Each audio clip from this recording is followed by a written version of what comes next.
And now a game of Commercial Chicken, brought to you by Progressive, where we see how long Flo can go without talking about insurance. Ready?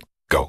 So the weather is just all over the place lately, right? One day it's hot, and the next day it's windy for a while. It's like, make up your mind already. Drivers who switch to Progressive can save big. Okay, you win. We can't help but save customers money. Progressive Casualty Insurance Company and Affiliates. What is up, guys? I'm Dusty Grant, the host of the DG and Friends podcast. I'm excited to take this ride with you as I get to know interesting folks from all walks of life and pick their brains about their journey. I'd like to sincerely thank you for tuning in. DG and Friends starts now.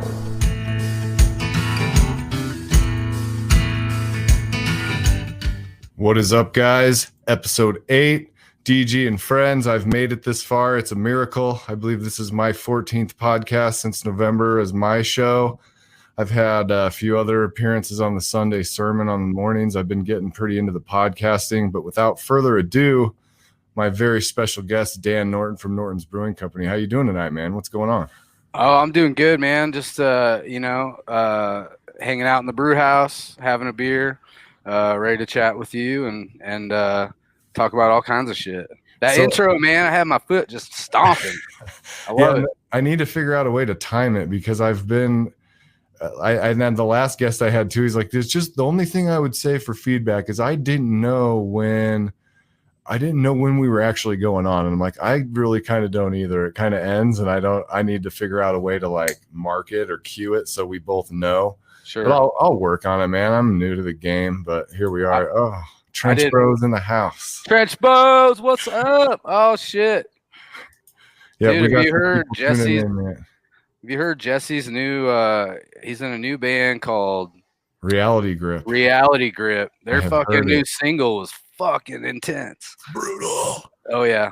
It's perfect timing too for the world we live in these days. The brutality is just, it's right there. I feel like I got lucky as hell. Like I'm launching the darkest single I've ever released probably, and it's right in the middle of like a complete shit show. So it's like one could say it has been a shit show, but hey man, you know. How's the brewery business? How's the restaurant doing? Everything going good for you guys? I mean, I know it's tricky for you, but everything good? Yeah, I mean, dude, I've got so much to be thankful for just getting this place open. The city of Wichita and the support and love that they've shown has meant the world to me and my family and all of our employees, which are basically our extended family. And it's, around January, February, we were looking to kick spring and summer right in the teeth, man, just kick it wide open. And then, everybody's going through the coronavirus and all of that and the restrictions that it entails. And, we're just trying to watch our pennies where we can, rub a couple nickels together and hopefully make a quarter and just try and navigate our way through this thing. And, not going to say it hasn't been trying and trials and tribulations for sure, but it was like that before we got open just to get to us opening our doors. So we're no stranger to it. And, this is our dream. We're going to keep grinding until the end, man, until the wheels fall off. So, and I feel like when you go through stuff like that and you go through all the grind and all the hard parts of everything, it's like it builds longevity. It's like you're kind of like it's like you have these challenging situations that you get put in, and it almost breeds innovation. It forces you to think of things that you could do differently to try and pivot in a direction that's going to work for you. No matter what it is, you learn so much more from the bad times if you can make it through them. I mean, I think I saw something. There's 120,000 restaurants closed or something like that since this thing hit.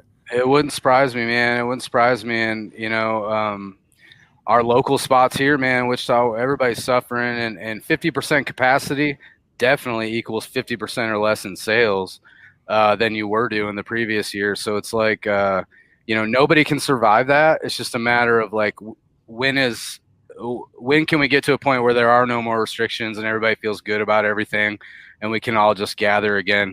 the biggest thing for me, man, is live music. That's what I miss the most. You know, obviously I miss seeing more customers in here, but we've had people supporting us, and I appreciate that to no end. But the part of this business that really, you know, besides the beer side, I mean, everything about this business I love, but the live music, I never in a million years would have dreamed we could have pulled off being a live music venue. And we invested the money in some good equipment and some knowledgeable people to run sound for us, and booked some awesome bands, man. And goddamn, what a bonus and an enrichment to our lives, our employees' lives, and hopefully, you know, the lives of everybody in Wichita too, just to be able to have another spot to go check out live music. And you know, we were blessed with meeting all the OGs in the community that have been doing it for a long time. You know, Alex and Adam and Kenny and everybody, and they, you know, were always willing to lend a word of advice or a helping hand anytime we had questions. And just what a fucking awesome community we have, as far as locally owned businesses and our local music scene. Like, just it's really been a mind-blowing experience for us, and something we definitely want to continue. So Danny Warsnop, yeah. Well, yeah, Norton's was a venue that was on my checklist. I was like, man, I really want to get in that fucking place. I'm like, why won't someone here? And finally, I either got a hold of you or I got a hold of somebody there, and we finally got it set up. And I was like, finally, I get to play the beer garden at Norton's. Like, yeah, man, that was a big one for me. And the fact that I had to cancel, I mean, I knew we were gonna have to cancel it when everything started hitting the fan, but I was like, I'm gonna wait because things could turn around. I know, man. Then I talked to you guys, and it was like, obviously not gonna happen. But yeah. So are they telling you anything? Like, are you're on 50% capacity right now, and it's just that's where you're at until we tell you otherwise? Yeah, they had a meeting today to talk about, you know, Dr. Mins, the local, you know, health official, and the county commission met today, and they didn't change anything, but they just extended the time. And they're going to review it again next month. However, what I did see that was something that was positive was one of the county, or it was somebody in the Q&A part of it, asked them about the hours restrictions, because what I really think is total bullshit is the 11 p.m. cutoff time. You know, we've got Wichita institutions, bars, and live music venues in this town that their crowd doesn't get out to their place till 10 o'clock, 11 o'clock. Right.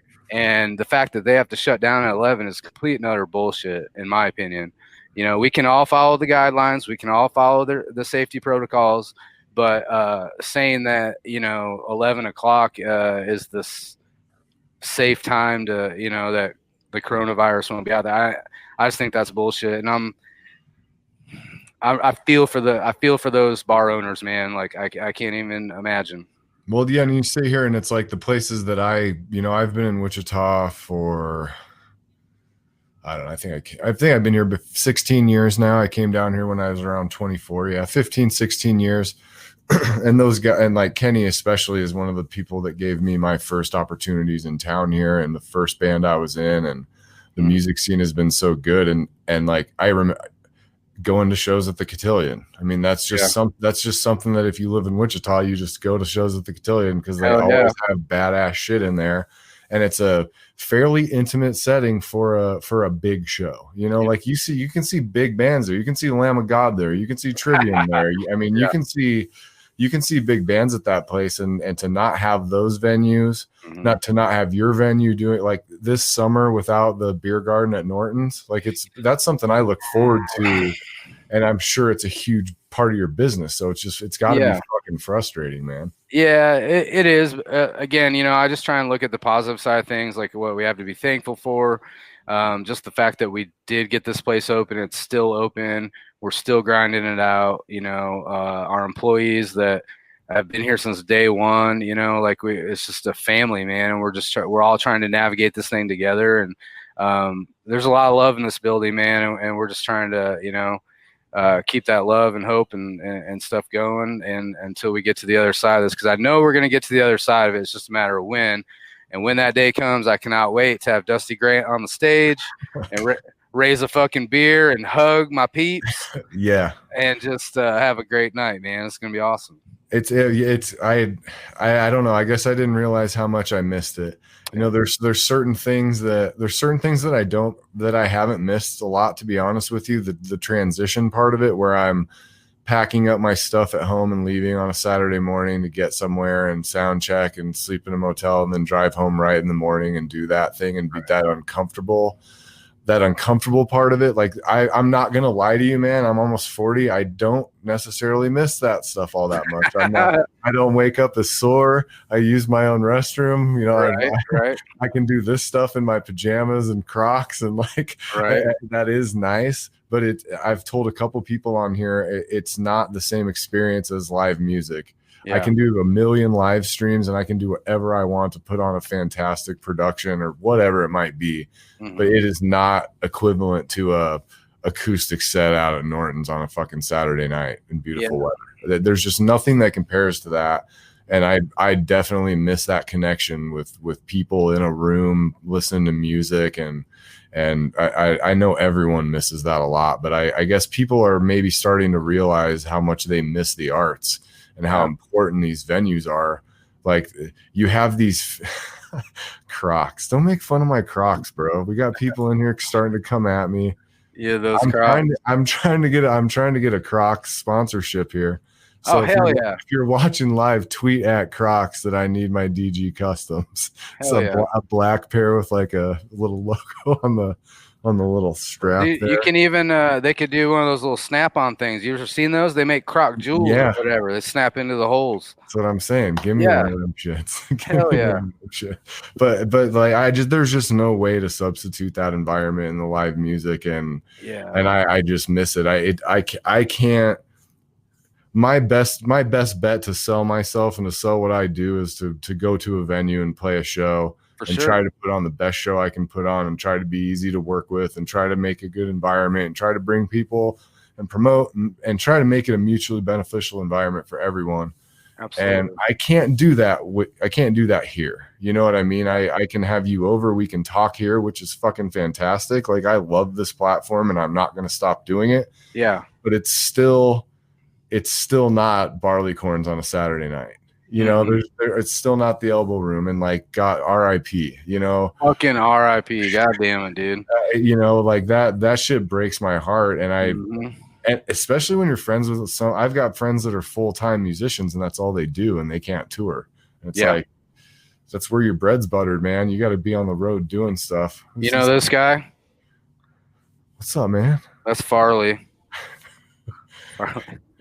Yeah, I don't know, man. I just hope that it comes back sooner than later. And I've actually seen some stuff in our local scene lately that I didn't love, between some musicians getting after each other. Some people are bitching at other people for playing. Some people are, some people aren't. And people are getting after. It's like, you know, don't let this shit. Don't let this shit do that. You know, don't let that anger infiltrate that industry, dude. Yeah. Like, no, man, no way. Dude, that's one thing. Like, we booked a lot of out of town shows. Well, here's the deal. Like, when we first started, we got hooked up with a couple booking agents, right, from record labels, and Jesus Christ, dude, you make one contact with them and have one show with one of their artists. Next thing you know, you're getting emails every day. Bam, bam, bam. You want this artist, this artist, this artist. It's like, slow down, man, slow down, you know. And we couldn't necessarily afford to have shows all the time. So we were looking to do like 4 shows a month, maybe 6 shows a month, you know. The one thing, dude, that we had all these out of town artists come through early on, and dude, the fucking grind. The grind that artists go through on the road was something that I'd considered before, but never really was face to face with. And just the cool thing about us owning this joint is we get to book these shows. We get to hang out, take care of the band while they're here, hang out with them after the show, have a beer and talk, you know, and like actually a personal connection, you know, with them. And we hear their stories from the road, and it's like, oh, where are you off to next? And it's like, oh, Chicago. It's like, are you fucking kidding me? You got to be in Chicago like tomorrow? Yeah. from Wichita. It's like, Jesus Christ. And, you know, the grind is real, man. And I respect any artist out there hitting the road, dude. It's like, I can't even imagine. So I don't. There are some things that I don't miss, but I guess when I'm I don't miss when a lot of times I travel solo because I'm a solo artist. yeah, Sometimes like that's a weird thing. Like when I'm playing a solo show out of town and I have 2 weekend shows or whatever, or I'm doing 2 or 3 days away and I'm by myself, I'm not playing with anyone that I know. It's super fucking lonely. sure. And like even when you're at the venue and you're like meeting people and stuff, you're still like, it's kind of lonely. I don't know. Right. I really don't know. Like it's just, but then the times when you're traveling through the shit and you're with somebody that you're friends with and you're going through it together, now that I miss the camaraderie and that type of thing. It's like you just forge these friendships because you have no choice but to go through all the shit that everybody else is going through all the time. You know, it's like, so what's going on with you, man? We're going to be in the car for 5 hours. You think I'm going to let you fucking right sit there and not talk about what's going on? You know, who gets the aux cord? Yeah, they don't want me to have it. They don't want me. Like I get on a kick on the road. I like to listen to like gangster rap. Okay, you know, like West Side Connection and Dre and Snoop and Tupac and DMX and you know shit like that. And I think it surprises people sometimes with all the lyrics that I can remember from that stuff. Like I don't know, that was a formidable time for me. I was like, oh, for sure. I think I was. God, when was that? That was like 92 to 94. So I was 12, 13. I was born in 81. So that's like when I was actually starting to form my music tastes. And I don't know, man, I glommed onto the gangster rap thing for some reason. And I was a suburban, whiter than could be kid. And I loved it. I'm in the same boat, brother. I'm in the same boat. If this tells you anything, my tape collection used to go like this: Slayer, Anthrax, Metallica, NWA. Sure, the players bring some skill to the game, but if I don't put them in my lineup, who cares? Not me. I'm Eric Rubino, fantasy baseball GM and league runner-up 2 of the last 9 years. I use the progressive Name Your Price tool with options based on my budget. And for a guy that's used to being in control, it fits. Like this runner-up t-shirt. Champ gets a trophy, but you can't wear a trophy. Boom. Get options based on your budget with Progressive, even if you're not a legend in your own mind. Progressive Casualty Insurance Company and affiliates. Price and coverage match limited by state law.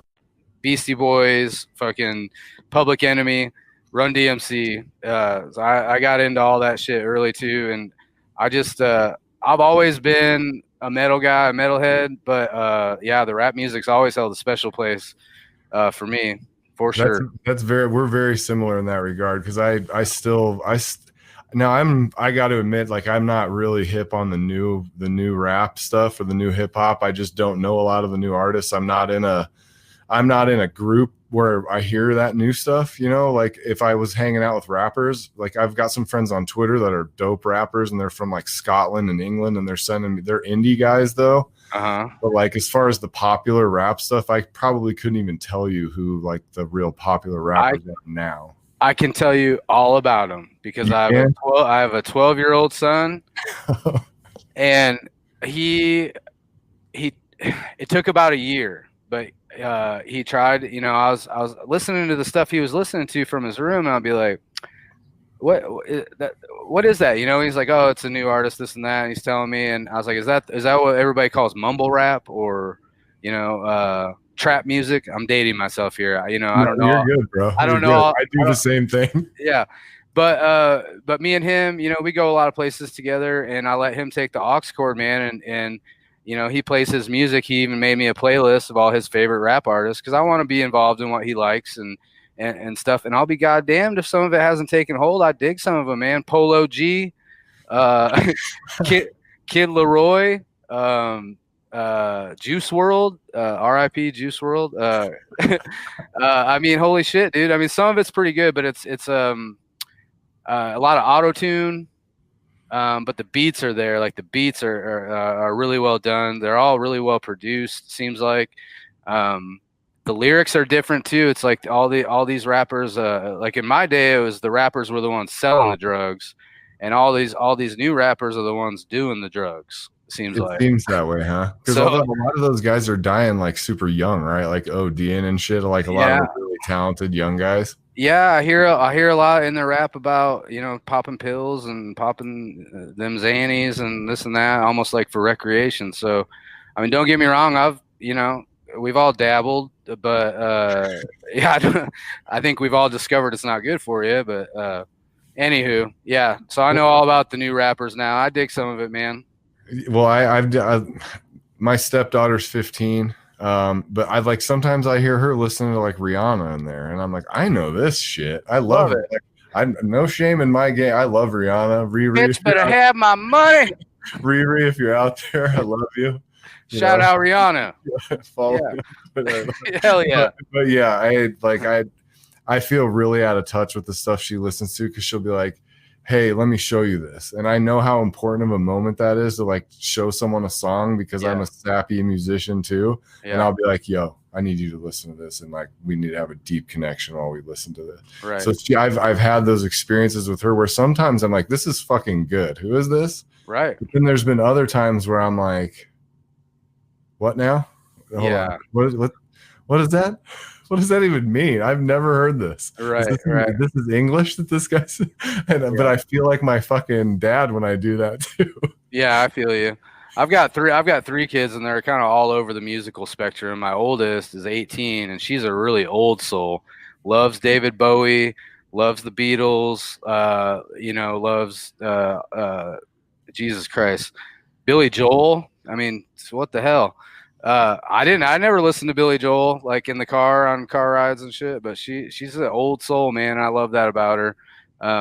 She's actually funny. She texted me before the live stream started, and I said, man, my tummy's a little upset. I think I might be nervous. And she said, just think of it like this. You're all mortals and you all have an expiration date. That was true. True. I love that kid. And then she's raised right. So you've got the old soul, and then you've got the young hip hopper, and then how old's the third? She's the youngest. She's 9, and she's into Billie Eilish, which I dig. I dig Billie Eilish. She's into Sia, which Sia is a great vocalist, dude. I don't know if you ever listened to it, like more of her deeper cuts, but she's a fantastic vocalist. And that's kind of her genre, is that kind of emo pop, you know? Young angsty chick. Yeah. They're so angsty, man. They got so much to be angsty about. It's crazy. I know, and like a lot of people are like, man, why is your music so depressing and stuff? It's like you have a pretty good life. I'm like, I'm very grateful for all of the things that have happened to me, but there's some things in my life that I'm not so grateful for that I'm still trying to work through. And that's part of the process for me. Writing songs about flowers and happy shit for me is like that. I don't know. It just feels fake in a little bit of a way. You can tell, man, and the songs you put out and everything I've heard from you, man, the passion is there. Your guitar playing's beautiful, dude. Like I beautiful. I mean, it's fucking gnarly as hell. No, thank you. Any compliments to my guitar playing are well received, because I feel like in my whole arsenal of stuff that I do, I feel like my guitar playing could come a long way. Just because I play with a lot of guys that have been playing for a really long time, and I've been playing like around 6 years, which for a guitar player is not that long. Sure. But I wish I wouldn't have been such a lazy jerk off when I was younger. And I wish I would, instead of playing video games, picking up a bong, I should have been picking up a guitar and learning how to play that, because it would have served me well now. But absolutely. Now I'm dedicated to it and I practice a lot. But any compliment on guitar, you can call it beautiful, pretty, unicorn. Well, you can say whatever you want about it. If it's in a positive direction about guitar playing, I'll love it. Well, I will say this: your vocals are also very, very powerful, dude. Very powerful, and you can tell it comes from down in there, man. I love that. I love that about your stuff. So, it's funny. I was listening to, God damn it, it was I forget what episode it was, but it was your guest was Brian Steele. Yeah. Sound engineer. Yeah. And while I was listening to that, I was thinking, man, in the beer brewing game, we've actually got a lot of similarities in our industries. Like our beers that we make, the local brewers around here, they're our songs. You know, we're putting these different things together and layering them to create this final product that we release to the masses, you know. And Yeah. the only thing about our beers is like when that batch is gone, it's gone. So we got to make another one. And you know, just like you, when you're making new songs, you know, you put out an album, then it's like, well, I need some more new songs, and you put out another album, and you just keep going. So there's a lot of similarities, and like what I was hearing him talk about his production and how he goes about mixing.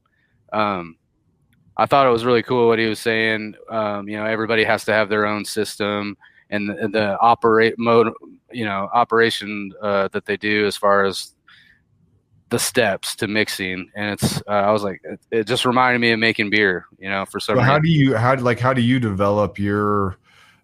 develop your skill set for making beer? Like, what got you into wanting, like, and I really don't want to be the guy that asks the canned, so what, tell me more about your, you know, like, I don't want to be that guy, but I am genuinely curious about how you got into brewing beer and how you got into wanting to be a brewery owner and brewmaster and all that. Like, tell me a little bit about that. Well, okay. So obviously at a young age, I started having a few beers, and I really liked beer. And then I discovered craft beer at a really early age, 17 or so, is when I had my first beer from a brewery. I grew up in Michigan, so there's a brewery that's been up there forever, and it called Bell's Brewing Company. And you can get it in Kansas now. But my cousin went to buy us some beer, and he came out with this Bell's stuff, and we didn't even know what we were drinking, but it turned out it was a barley wine. And a 6-pack got us hammered, and we were like, next time he went in there, we're like, go get some more of that Bell's stuff. And he comes out and has a different kind of Bell's, and we drank that, and we enjoyed it. And it's like, man, okay, what else is out there? So we just started kind of delving into the world of craft beer at a young age. And then I found out that I had some relatives that were home brewers, grandpa and uncle. And then so kind of talked to them a little bit about that, and then started playing around with home brewing at a young age and making my own beer. Some shit you buy, kits you'd buy on, you know, and add water and put it in your closet for a month, and then, you know, drink that shit later. It's terrible stuff. But it piqued my interest, and, you know, I moved all around the country after high school. I moved down to Florida and back to Michigan. I moved from Michigan out to California. I moved to Myrtle Beach, South Carolina, then back to California, then back to Michigan, and then ended up in Wichita, Kansas. And the first place I went to get a job, everywhere I moved, I was working in restaurants, either as a server, or bartender, or manager. And so that kind of job you can get anywhere in the country. So it allowed me to be able to move around the country. I was really, I believe, on a mission to kind of find my station in life. You know what I mean? Like, I didn't know what I wanted. I was trying to go to college here and there. I figured out college wasn't for me. But I did find the one subject I loved learning and actually reading and opening a book to learn about was beer, making beer. So I started studying that, and I got a job at River City Brewing Company here in Wichita in 2000 as a bartender. And then a few months later, the brewer asked me to be his assistant brewer. So I was his assistant brewer it was only like 9 months, man. And then his wife got a job in Kansas City, and he applied at Boulevard Brewing Company and got hired. And I thought for sure they'd hire some pro brewer, man, but they weren't growing on trees back then. So they offered me the gig at River City. And of course I fucking, hell yes. You know, I was 24 years old, I think. I was like, fuck yeah, I'll be the head brewer, you know? And so they had a guy come down and kind of train me for a month. And then I did an internship for a month up in Kansas City at another brewery. And they turned me loose back in 2001. And so I brewed for them for 17 years. And, you know, there's no retirement plan from there. You know, in the meantime, I'm having 3 kids. You know, it's like, okay, I do want to retire someday. Like, what? Yeah. I'm barely, you know, I'm scraping by, dude. We're just robbing Peter to pay Paul, you know, blah, blah, blah, sob story. But it's like, you know, what do we really want to do? And then me and my wife, you know, we hang out almost every night after the kids go to bed. And, you know, we're like, what if we open a brewery someday? You know, what would it look like? And it was just so much fun talking about what our brewery would look like. And then it went from that to, like, I mean, all the way down to the decorations, man. Like, you know, how, you know, and she wants this tree trunk chandelier hanging from the middle and this and that. And I was like, that's badass. And then we're building Pinterest boards and shit. Next thing you know, Jesus Christ, Pinterest is a goddamn death trap. But anyway, and then next thing you know, it's writing a business plan. And then next thing you know, it's shopping that business plan to banks. And, you know, we don't have any fucking money, dude. You know, how are we going to open a brewery? You know, nothing's impossible, though. And what I've learned everywhere that I've moved is that, you know, there's so many good people out there, and all it takes is somebody to give somebody a chance. You know, and the 13th bank we went to, we were given that chance, and they loaned us some money, man. Unbelievably. So here we are, you know, we got the place open. We've got some really cool investors. We met, I don't know anybody that has any money. So we got introduced to some people and it didn't feel right because they didn't give a shit about the vision or the dream. So what we did was we knew the building we were going into needed a shitload of work done to it. And that would be part of the loan from the bank. So we asked the HVAC guy, the sheetrock guy, the electrician, the plumber, all the blue collar guys, hey, would you trade your work for this building that you got to do on this building for ownership in the company? And they agreed to it, dude. So we've got like all these awesome blue collar dudes and a handful of other guys involved, guys and gals, and we made it happen, man. I still can't fucking believe it, but we did it. So are they all still involved in the business planning and all that type of stuff too? No. It's a silent. Me and my wife have the only, you know, voting rights, and we choose the direction of the business and own a majority of the company. So you know, we're fortunate and all kinds of aspects of it. But I'm just fortunate that the people that did get on board with us are good people.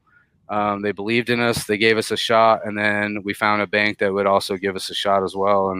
And here we are. And I don't like owing people $20, dude, let alone what we owe that fucking bank. So yeah, failure is not an option. We'll just say that. What do you attribute the 13th one? Like what landed you that one? Was it just the person that you had, or is it you just over the course of time, you get better at pitching too? You know, so you're learning what to say and what not to say as you go. And then like at 13, you're like, fuck it, I'm just going to go in there and be myself this time. And that's probably what lands you the deal, right? Yeah, no, it was definitely the person. So we, that 13th one, because the other ones, we were just kind of like cold call deals. We showed up, we're like, hey, we have this business plan. We'd like to speak with somebody. And then, you know, as we got a few more banks in, we, you know, called ahead and we're talking with people and getting in touch with the proper people in the banks. But that 13th bank, it was actually a craft beer fan that was the senior lender of the bank that we met with, and he was a big fan of my beer from River City Brewing Company. It was just like, I love this idea, and let's see what we can do here. And they kind of put it all together, and what a tumultuous long. It took a long ass time, man, but we did it. And then, you know, construction, of course, ran over. We missed 9 opening dates. And but I'm a firm believer in destiny, man. I don't know if you believe in destiny. Like the choices you make in your life leads to different paths. I agree, yeah. And had you made a different choice, you wouldn't be where you are right now. Like one different choice, I may not have ended up in Wichita, Kansas. I may not have found the love of my life, my wife. I may not have these 3 awesome kids or this brewery or this career. Like it's something. Me, but also you. The Pharaoh fast forwards his favorite foreign film, Powder Donut. Okay, what's my line? The only line I see here on the script is get options based on your budget with the Name Your Price tool from Progressive. Oh man, that's a tongue twister, huh? I'm sorry, I'm gonna need a few more minutes. Bulbous Walrus, the Bulbous Walrus. The Name Your Price tool, only from Progressive. The owl ran afoul of the comatose coxswain. Progressive Casualty Insurance Company and affiliates. Price and coverage match limited by state law. At Jewelers Mutual, we're a little obsessed with jewelry. Obsessed like auctioneers with talking fast. 50, we're gonna 50. Pop stars with auto-tune. and dentists with asking questions So, how did he propose? after they've put their hands in your mouth. Great. Yes, we've made jewelry our obsession for over 100 years. We love it so much we named our kids Ruby, Amber, and Opal. Venti soy latte for Opal? At Jewelers Mutual, we insure jewelry and only jewelry, which is why people who are also obsessed with jewelry trust us with theirs. I'm thankful for every day, man, for sure. Well, it seems like you have the attitude that you have to have, in my opinion. You know, I know, I sense that obviously you've encountered some hardship and that type of stuff, but we all have.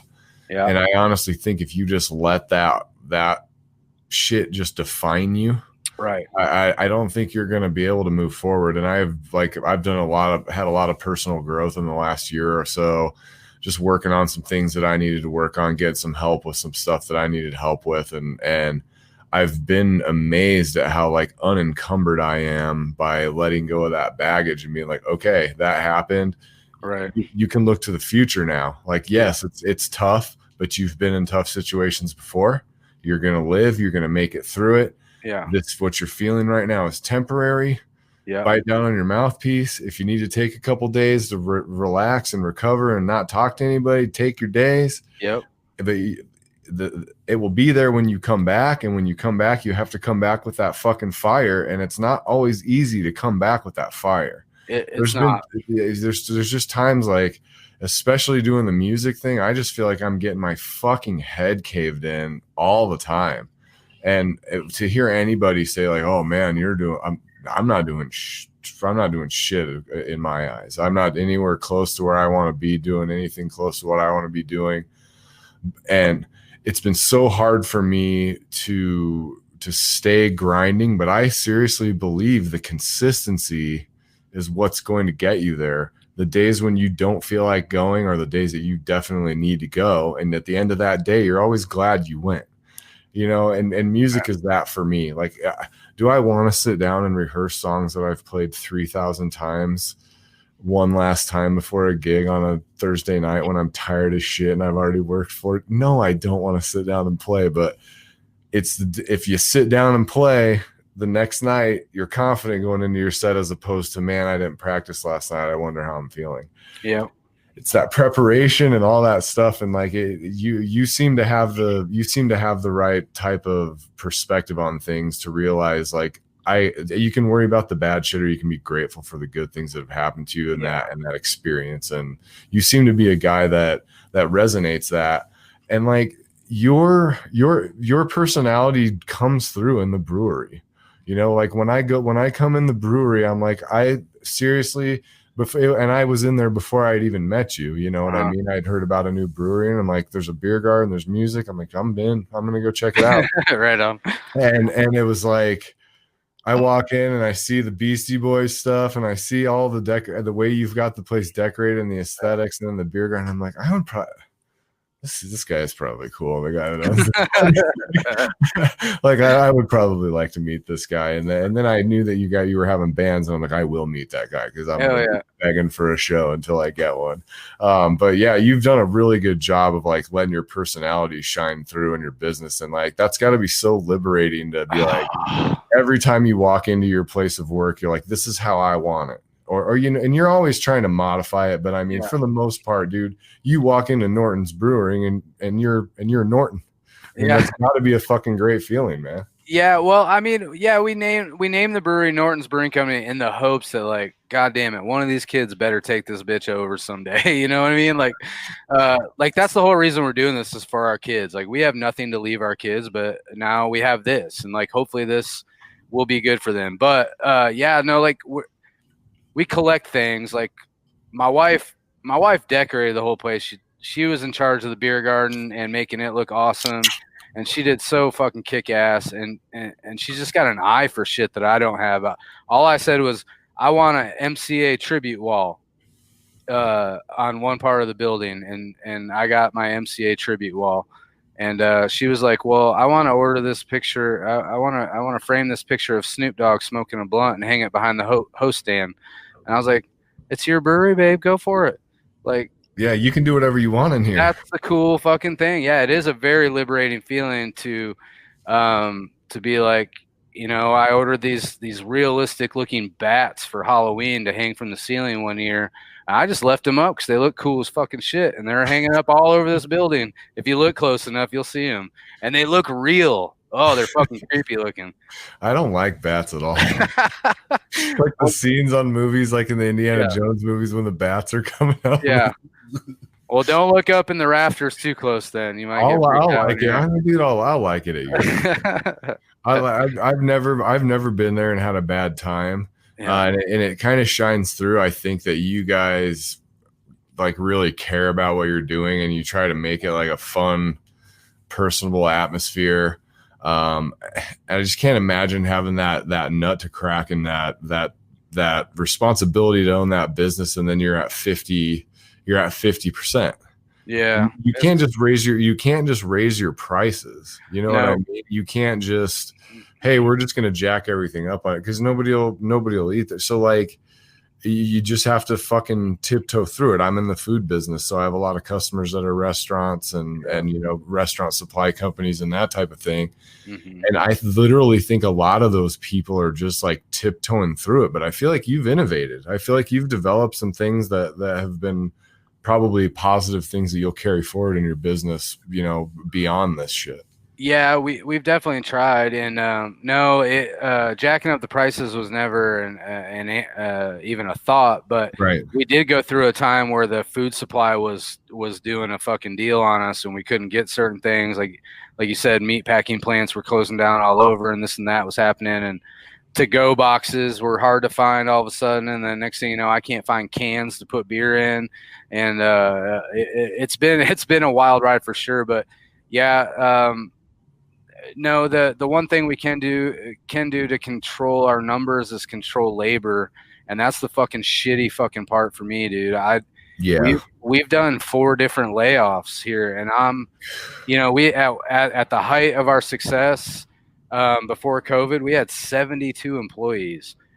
Never in a million years did I think we'd have that many employees, but once we got into this place, we discovered, in our business plan, we're like 32 employees probably, which should do it.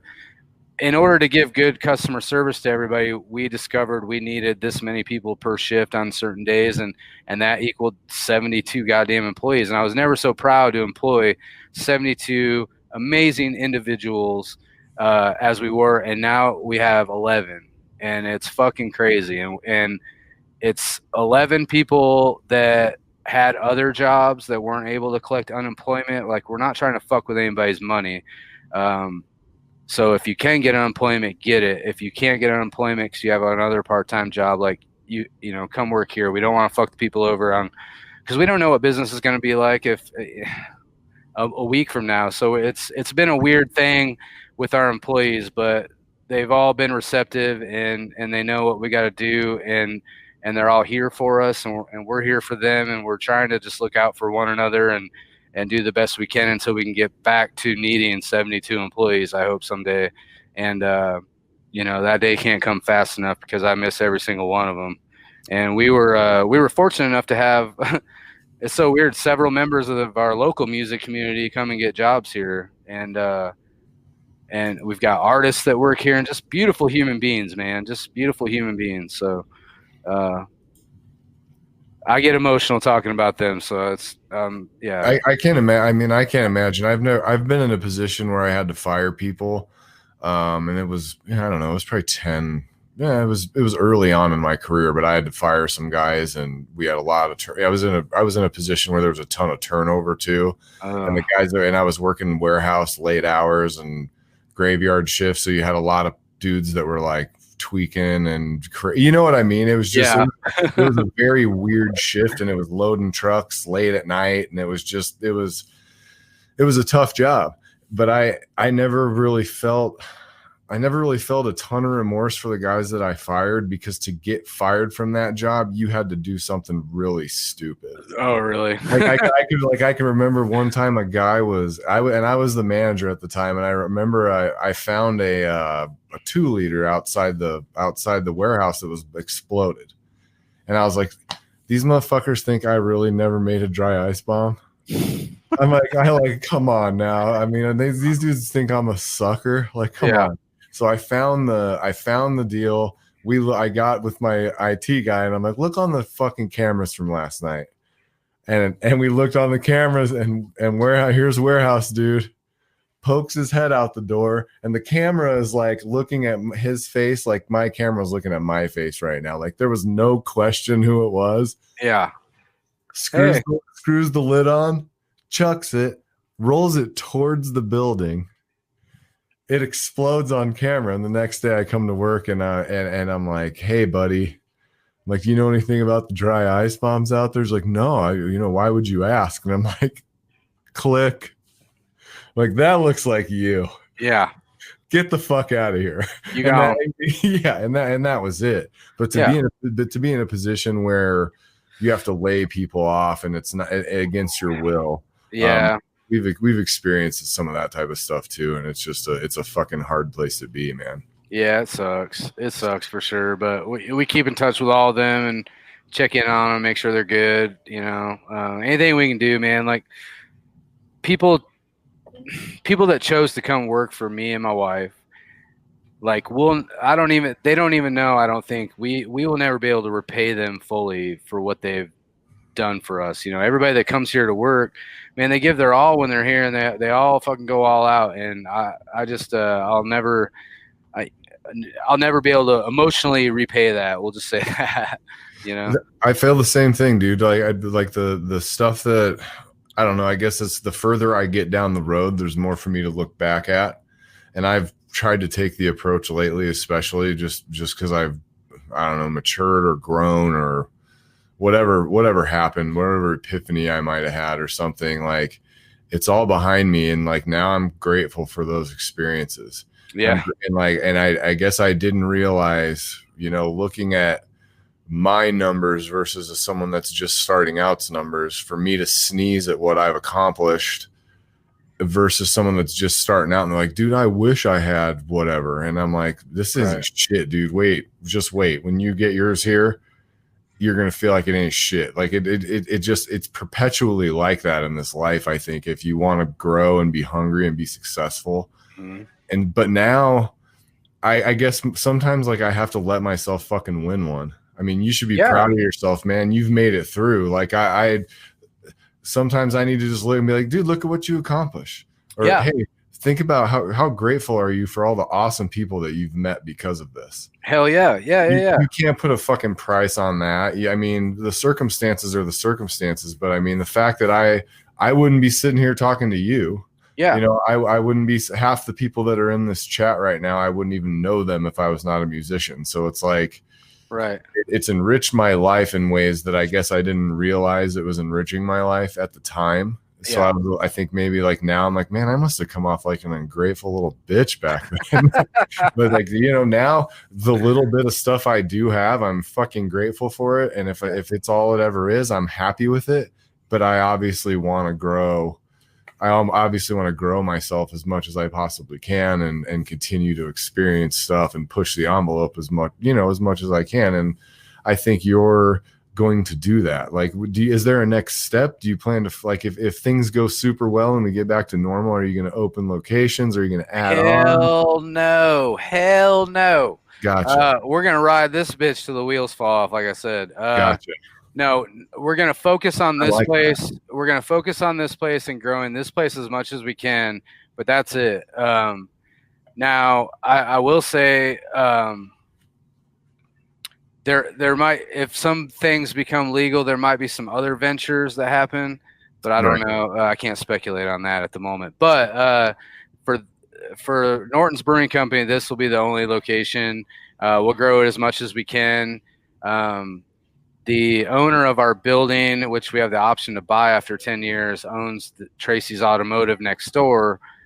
So there's like this plan in my head, like maybe someday we buy that building, just turn it into one big, huge thing. And like that building is the live music venue, whatever, or the brew house over there. And I don't know, like some huge fucking live music amusement park in the middle. I don't know. Compound. Yeah. I don't know.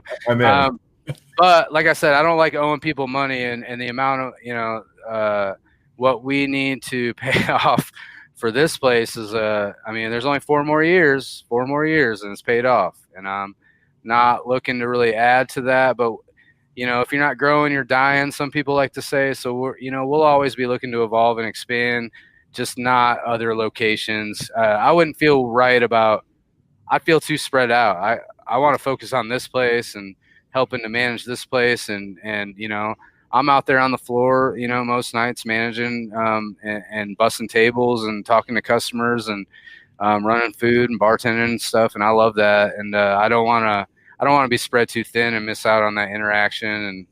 And so, yeah, I don't think other locations are in the mix, but we'll grow this as much as we can. And we're just really proud to be downtown Wichita in the spot that we got, because I really feel like with Barleycorns around the corner, and God bless Adam Harkey for everything he's doing with Neva and Wave down the street, man. Like, it's like a nice little live music alley, dude. Yeah, it's sweet. Yeah, so I'm pumped. And then NASCAR Park, you know, what Adam's going to do with that down there. They got that big stage, that shitty ass timing, but you know, it has a potential in a year or two to be just a fucking live music mecca down here, dude. I'm pumped to be a part of it. Pumped.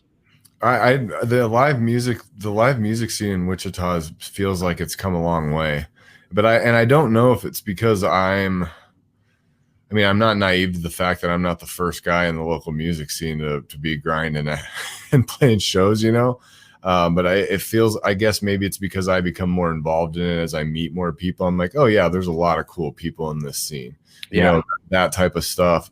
Whereas before, I think when I was in a metal band, but I think I was also a little younger, and I think I was kind of a jaded metalhead asshole at that age. So maybe the reason I didn't perceive the scene to be very good is because I was a dick. And like, when you're a dick to people, networking isn't very effective. Right. And it's always a little cool to shit on the scene sometimes, but no, dude, one thing, so I fucking unfortunately live in Goddard. So when we were having kids and stuff, like, I was out of the local music scene for many, many years. I was working 60 hours a week at River City Brewing Company and driving to Goddard to be with my family. And we just weren't getting out very much. And then once, you know, we got involved with opening this place, we were able to hop around to spots more often and check out bands. And the first thing we noticed was, like, who are all these young kids? There's all these young kids out playing in bands in Wichita. Like, I think Wichita has seen a rebirth in, like, the music scene just from a younger generation standpoint, but then also, you know, a lot of new artists in general. Like, I just don't ever remember the music scene. Again, I wasn't immersed in it. Besides, like, I don't know. I don't ever remember the music scene being as diverse and as large as it has been the last 5 years. I think maybe people are starting to realize as the climate changes for artists and musicians that you know, the rising tide raises all ships mentality. Mm-hmm. I think a lot of musicians and a lot of promoters and a lot of venues, and I think everybody's realizing how tough it is in the live music business to make a nut. Mm-hmm. And in order to be successful and promote events and put on successful events, everybody has to be invested and everybody has to pull their weight.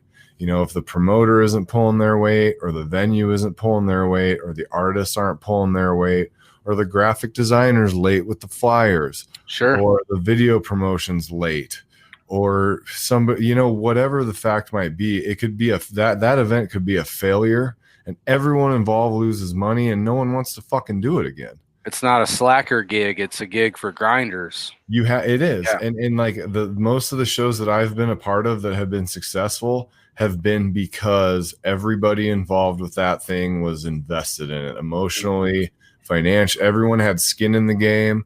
Everyone, you know, if you're not out there trying to do a bigger one than you did last time, what the fuck are you doing? You know, right. Like I every time I do one, I want it to be bigger than the last time. Every single I put out, I want it to do better than the last one.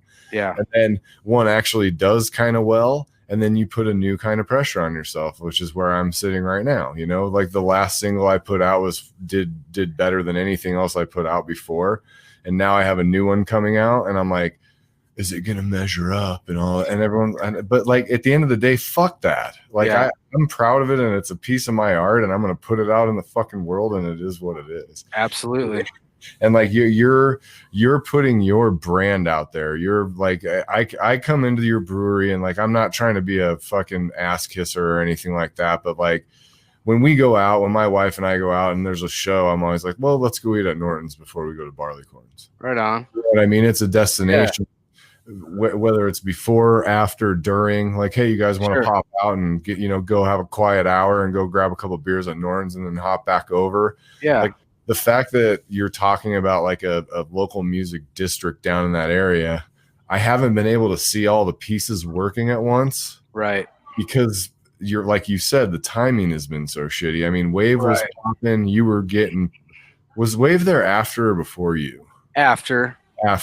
So you were already popping, then Wave got going, Barleycorns was kicking, they got the new thing across the street, and then shit hits the fan. Adam puts in the fucking second story deck balcony around Wave right before that shit happens, man.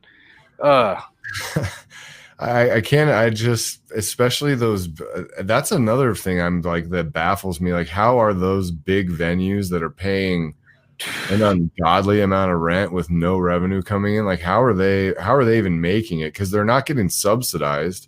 It seems like the live music industry is just getting, it's like, hey, sorry guys, you're fucked on this one. Right. I don't know. I know that they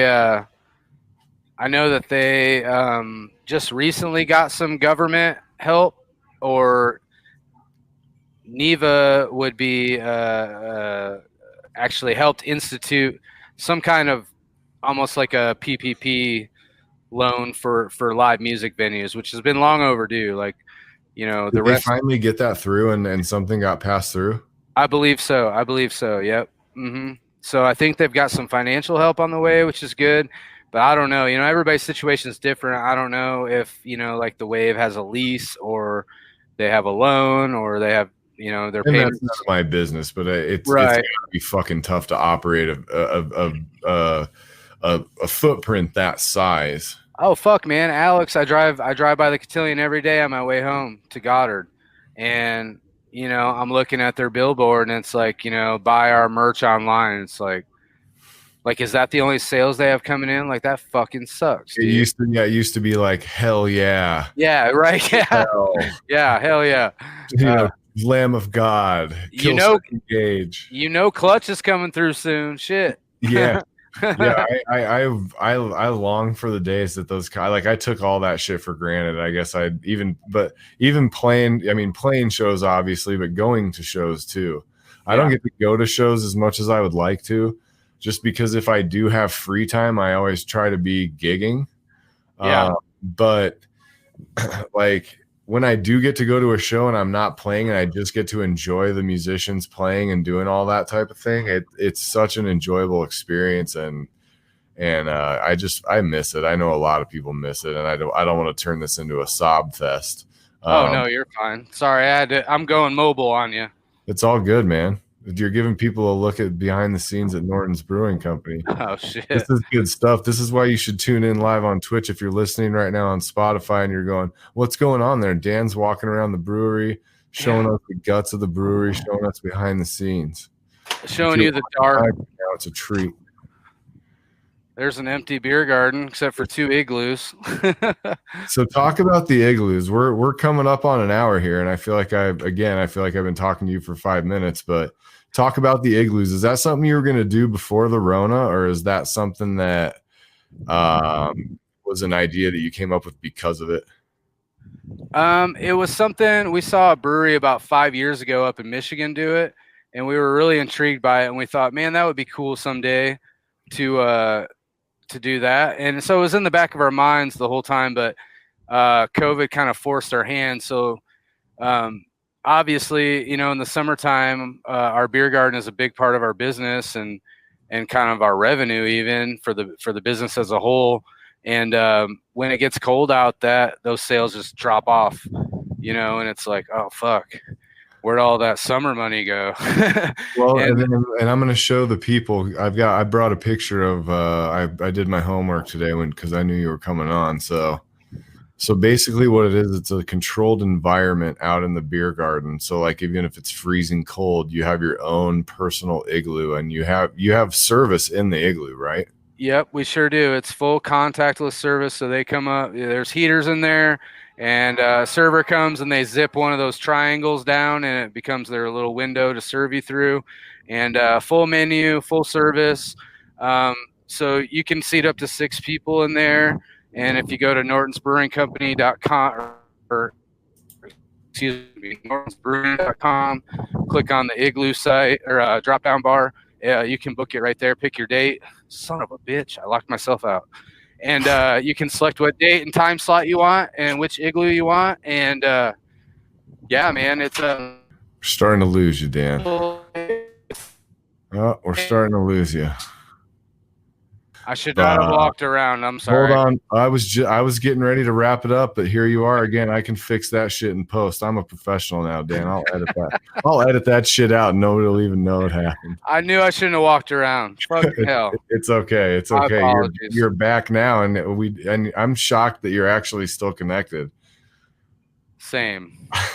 So I guess before we go, Dan, tell people how to connect with you. I know you're in the Wichita area, but I know a lot of people probably will like you after this interview. So if they want to connect with you, what's the best way to do that? Personally? Want to connect with me personally? Is that what you're saying? Yeah, personally or for the brewery. Yeah, just my email is dan@nortonsbrewing.com. We have Facebook and Instagram. Our website, nortonsbrewing.com, is awesome if you want to keep up to date on beer offerings, food menus, curbside pickup, any of that shit. Yeah, I don't know. I'm not trying to turn it into a commercial. I think there's some people on here that are interested in that.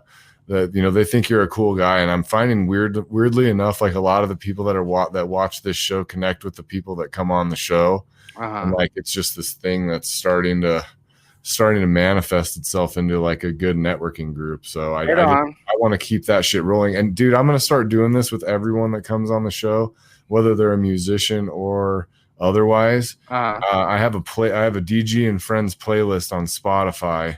You get to add one song to it. What is that song? Oh, you're putting me on the spot like that? Yep. Okay, what's already on that playlist? I don't even know.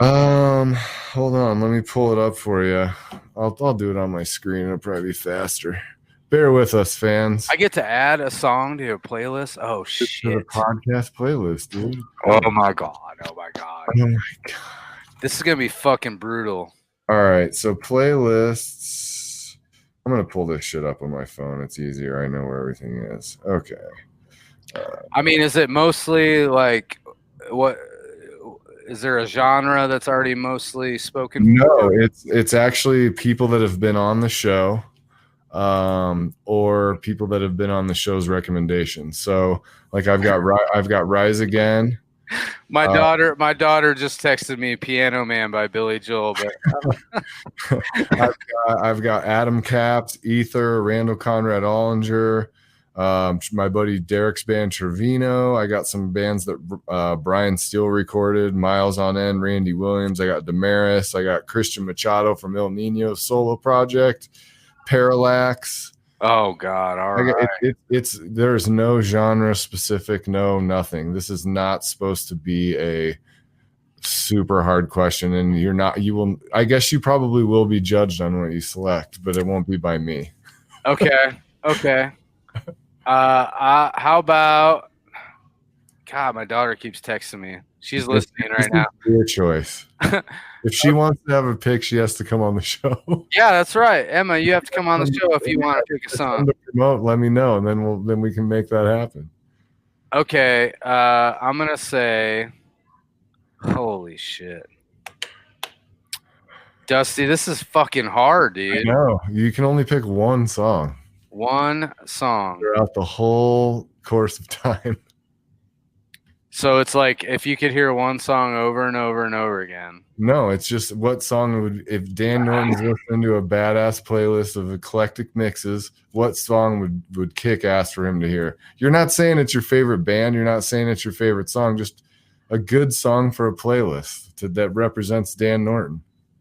That represents me. Oh shit. Well, it could be many songs, Dusty. I mean, holy shit. It could be. All right, I'll give you 2 songs for the playlist. No, you don't have to do it. Okay. Oh, goddamn. Sinatra's World by Helmet. Okay. I love it. I love Helmet. Sinatra's World. I just got to find it. Off their first album, Strap It On. Yep, they're not fine. They're just pulling up Frank Sinatra shit. I'm going to have to go to their discography because that's way in the beginning.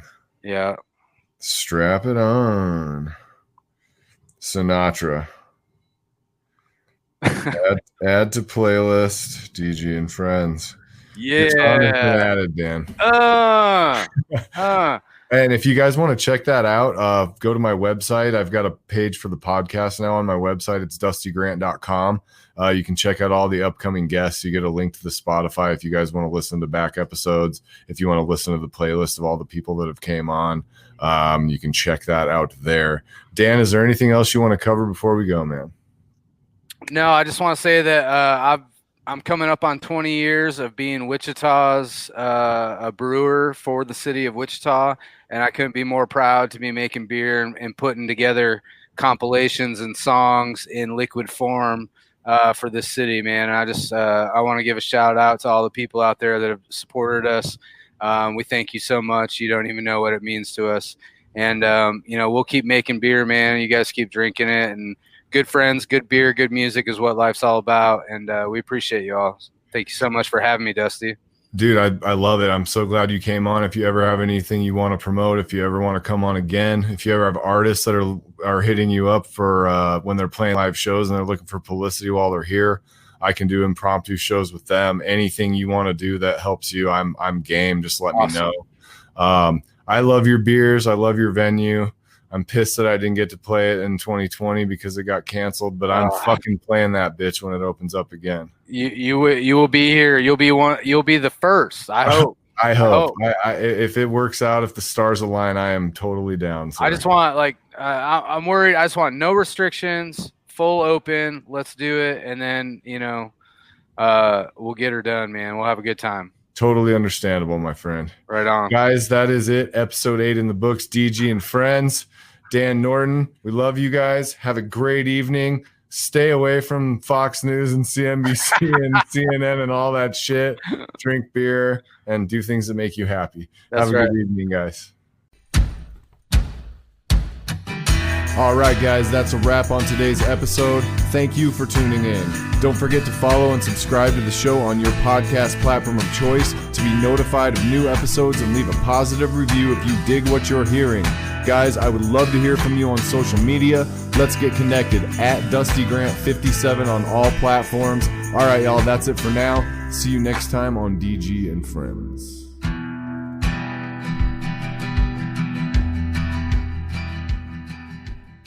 And now a game of Commercial Chicken, brought to you by Progressive, where we see how long Flo can go without talking about insurance. Ready? Go.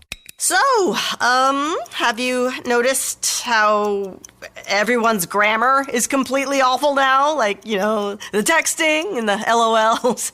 Whatever happened to punctuation? I mean, drivers who switch to Progressive could save big. Okay, you win. We can't help but save customers money. Progressive Casualty Insurance Company and Affiliates.